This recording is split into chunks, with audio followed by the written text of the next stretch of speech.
Bonjour à tous, nous sommes vendredi 23 juin, donc il est pas loin de 19 heures.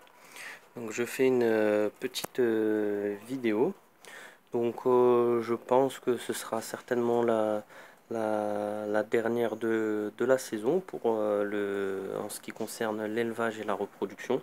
Après je ferai peut-être d'autres vidéos pour le suivi du caramel. Donc alors je vais vous expliquer un peu, il y a eu beaucoup de changements depuis la dernière vidéo. Donc je vais commencer déjà par les petites mésanges charbonnières. Pourquoi les petites mésanges? Parce qu'entre temps, il y a une autre voisine qui a récupéré une autre petite mésange et elle me l'a confiée. Donc je les avais mis les deux ici. Et en fait, ça s'est très bien passé pendant 2 3 jours. Donc je les nourrissais à la seringue. Il y en avait une qui dormait dans le nid, l'autre qui restait en bas. Et je sais vraiment pas ce qui s'est passé un matin. Donc à 11h30, j'ai été chercher mon fils. Elles étaient toutes les deux là, elles étaient très bien. Et il y avait le t-shirt pour les protéger du soleil. Ce jour-là, il a fait vraiment très chaud. Et quand je suis revenu, donc l'espace de 15 minutes, je suis revenu avec mon fils et les deux mésanges malheureusement étaient mortes. Donc je sais vraiment pas ce qui s'est passé. S'il y a un oiseau qui est passé sur le balcon et qui a fait un choc aux deux petits ou si c'est une insolation. Mais franchement, c'est un peu une énigme parce qu'elles étaient vraiment très bien juste avant. Je les nourrissais et elles avaient été hydratées. Donc je pense pas que ce soit l'insolation. D'autant plus que les canaris à côté se portaient très bien. Donc voilà, j'étais un peu déçu, mais mon voisin et ma voisine du rez-de-chaussée aussi étaient un peu déçus. Mais bon, j'aurais fait tout ce que j'ai pu et malheureusement, ça a pas porté ses fruits. Donc pour la femelle, donc la plus vieille, donc elle était avec son petit, je ne sais pas si vous vous rappelez, le petit canari orange. Je le nourrissais à la main, donc j'étais là, je le nourrissais à la main et j'ai eu un peu de fatigue et hop, il m'a donné un petit coup et en fait il s'est sauvé et il s'est réfugié d'abord sur l'ombrière là-bas, là qu'on voit. Donc je suis descendu avec un drap, mais le temps que j'arrive, il s'est sauvé et hop, il est monté dans cet arbre-là. Il est resté donc de 13 heures jusqu'à 20 heures 20 h 30 dans l'arbre. Ensuite, il est monté et il est passé au-dessus. Et il était dans le jardin de ma voisine du rez-de-chaussée. Mais impossible de le rattraper. Donc j'étais un peu dégoûté parce qu'en fait, le problème c'est que c'était le seul des bébés canaris que j'avais nourri à la main partiellement en fait. Donc il était un petit peu sauvage quand même. Et donc voilà, le soir, je savais où il était, mais j'ai pas pu aller le récupérer puisqu'il y avait trop de broussailles. Et le lendemain matin, quand j'ai emmené mon fils à l'école, je suis passé par là et il était à nouveau dans l'arbre. Donc pendant 2 3 jours, je l'entendais puisque comme vous entendez là, il y a sa mère qui l'appelait comme ça et lui il répondait. Donc je savais qu'il était à côté. Mais donc voilà, j'ai pas pu le récupérer. Je sais pas s'il s'en est sorti parce que c'est pour un canari en pleine nature comme ça, c'est pas évident. Bon, il était assez tonique, hein, vraiment très furtif. Donc peut-être qu'il a réussi à s'en sortir, sachant que les températures sont assez élevées. Il a peut-être trouvé aussi un balcon, un refuge. Donc voilà, parce que c'est pas évident. Il y a beaucoup de chats qui traînent dans le coin. Donc voilà, j'étais un peu déçu.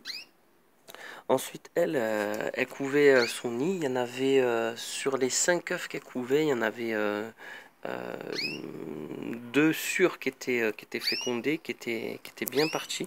Et je ne sais pas si c'est dû au pic de chaleur, elle a arrêté de couver. Donc les œufs n'ont pas pu éclore. Donc voilà, pour elle, la saison se termine puisque c'était sa troisième couvée. Voilà. D'ailleurs, j'ai pas mal d'invasions de fourmis, comme vous pouvez le voir aussi. Il va falloir que je trouve un moyen parce que le vinaigre, ça leur fait rien. Le liquide vaisselle, ça leur fait rien. La poudre, la bombe anti-insectes, ça les repousse un peu, mais ils reviennent de suite après. Donc là, ils sont en train de se faire un festin dans la mangeoire. Je vais essayer de les dégager un peu, ces fourmis. Donc voilà, pour ma vieille femelle, la saison se termine. pour le chocolat, donc là c'est une femelle, hein, elle se porte toujours très bien. Et elle commence à communiquer avec la vieille femelle aussi. Et enfin, l'autre femelle, la jeune, elle s'apportait de 5 œufs. Les 5 étaient tous blancs. Donc pour elle aussi, la saison se termine. Donc je garde 3 femelles. Ah oui, j'ai oublié, il y avait le petit dernier qui était justement dans cette cage-là. Je l'ai offert à l'orthophoniste de ma fille qui aime énormément les canaris et qui celui-là lui plaisait beaucoup. Donc si vous vous rappelez un peu orange très clair avec la petite plume noire. Donc je l'ai offert à l'orthophoniste de ma fille et donc avec la grande cage blanche dans laquelle était cette femelle et je l'ai transféré dans la cage du petit. Donc voilà, maintenant il me reste donc 3 femelles. Une femelle dont je ne sais pas l'âge exact, c'est la vieille femelle que j'ai eue en 2013. Elle avait peut-être 1 an ou 2. Peut-être elle est de 2011, de 2012. Donc voilà, c'est la plus vieille. Il me reste la femelle ici de 2016 et cette petite femelle de cette année.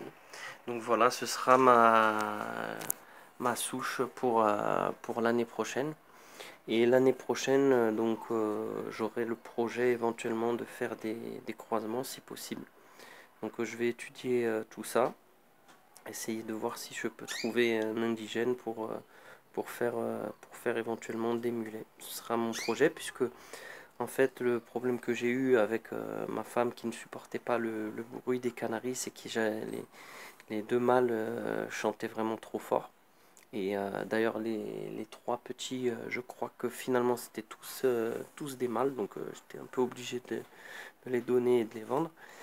Et donc je me dis si je fais des mulets, le chant sera peut-être un peu plus mélodieux, un peu plus agréable et peut-être que ce sera plus sympathique voilà, pour que ma femme soit pas trop énervée et aussi pour que ça réveille pas trop les enfants. Parce qu'il faut dire que là, à 6h, 6h30, les oiseaux chantaient vraiment très fort. Et là, même là, ce matin, les femelles communiquaient entre elles par des petits couinements dès 6h30 du matin. Donc voilà, faut que je trouve un bon compromis. Donc voilà, je pense que je vais garder ces 3 femelles. Et voilà. Donc au final, avec les 3 couples, pour ceux qui ont suivi toute l'aventure depuis la première vidéo, donc j'avais 3 couples, donc un mâle et 7 femelles, un mâle et 7 femelles, et un mâle avec une femelle qui était consanguin. Donc il me reste, en tout j'ai eu 14 canaris au plus haut de la saison, et au final je garde donc ces 3 femelles. Voilà. Et donc ma petite pépite de l'année, c'est le caramel. Il aurait dû y avoir le El Phénoméno avec elle. Malheureusement, il nous a quittés, comme je vous en ai fait part dans des vidéos un peu plus en arrière. Voilà, voilà. Mais bon, je suis content. J'ai quand même de belles femelles. Et je sais aussi que les mâles sont entre de bonnes mains. Que les petits ont été soit donnés à des personnes d'intérêt, soit à des éleveurs, ou soit à des personnes qui s'occupent très bien des oiseaux. Donc voilà, c'était ma dernière petite vidéo. Peut-être qu'éventuellement je ferai une petite vidéo plus tard sur le suivi de la femelle caramel. Et aussi quand j'aurai trouvé l'indigène adéquate pour la mettre toute l'été, l'automne et l'hiver prochain en connaissance pour qu'ils puissent se connaître et se familiariser. Donc éventuellement principalement pour le chocolat. Après, puisqu'elle est toute jeune, elle est vierge. Celle-là, elle est jeune aussi, mais elle est plus vierge, donc c'est beaucoup plus difficile pour l'accouplement avec un indigène. Et celle-là, c'est une très bonne mère qui pourrait éventuellement servir de couveuse. Donc je la garde aussi, sachant qu'elle elle est assez vieille et que donc pour un indigène, ce sera peut-être plus difficile. Donc voilà, je suis en contact avec des éleveurs de chardonneret Et, euh, et donc j'ai des contacts et j'espère que je pourrai récupérer un petit mâle élevé à la main si possible pour qu'il y ait plus de facilité lors de l'accouplement. Donc voilà, c'est mon projet pour l'année prochaine et c'en est qu'au stade de la réflexion. Voilà, voilà, je souhaite à tous ceux qui m'ont suivi depuis le début une bonne soirée. On a eu beaucoup de chaleur extrême ces derniers temps, donc c'était vraiment pas évident, même en plein air, même à l'ombre, et même pour nous d'ailleurs aussi, pas que pour les oiseaux, c'était pas évident. Donc je souhaite à tous les éleveurs, à tous ceux qui visionnent, qui ont visionné mes vidéos, je leur souhaite une bonne fin de journée. J'en profite pour faire encore un petit coucou puisque la prochaine vidéo sera pas forcément tout de suite, donc j'essaie d'oublier personne, hein. Donc un petit coucou à Jonathan qui continue toujours à faire vraiment de belles vidéos, à Slowny, à Canary Flo, à Flo Nature, à Bifoot, à Blandine Klein, Christophe Carouget, Zouer Morin et bien sûr Jim Chass que on n'a pas vu depuis longtemps. Je ne sais pas s'il visionne les vidéos non plus. Donc j'espère que tout va bien pour lui et que on le reverra aussi sur le circuit des vidéos YouTube d'éleveurs de Canaries. Voilà, voilà. Et je vous souhaite à tous une bonne continuation pour vos élevages et je vous dis à bientôt.